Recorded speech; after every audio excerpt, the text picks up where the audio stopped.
صباح الخير على القلوب البيضة الطيبة. كل سنة وانتم طيبين، يعود عليكم الأيام بالخير يا رب. دي ايد بنوتي فريدة وقالت لي يا ماما لازم ان انا ارسم حنة، يعني ما يبقاش باب النجار مخلع. قلت لها طب تعالي. رحت جبت القرطاس على طول كده اهوت، ورحت قلت لها يلا تعالي ما نرسم.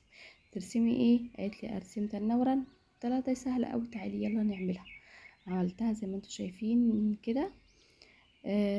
لو انتي اول مره تشوفي قناتي، انا قناتي يوميات ومفاجأة احلى، اتمنى تكوني من متابعيني وتحطي لي لايك وتشتركي في قناتي. ومنوراني يا قمر، بالله عليكي اوعي تنسي تحطي اللايك او تشتركي. سهله جدا رسم التنورة، وانا كنت منزلها فيديو ليها ازاي بتترسم. بسيطه جدا وتقدري تعمليها لبنوتك في المناسبات، في عيد، في اي حاجه.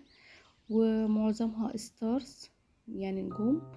النجوم ديت انك انت تقدري انك انت تعمليها بسيطة جدا، اي حد بيقدر يا جماعة يعمل نجوم. وكم نقطة كده اهوت بس. هي كده الرسمة بسيطة جدا. نعمل بقى فراشة، يبقى ايه تنورنا بتطير في وسط الفراشات والنجوم. يعني احساس جميل جدا. اتمنى انك انت تكوني متابعاني وتعطيلي لايك وسبسكرايب وشير، كومنتات كتير، لايكات اكتر.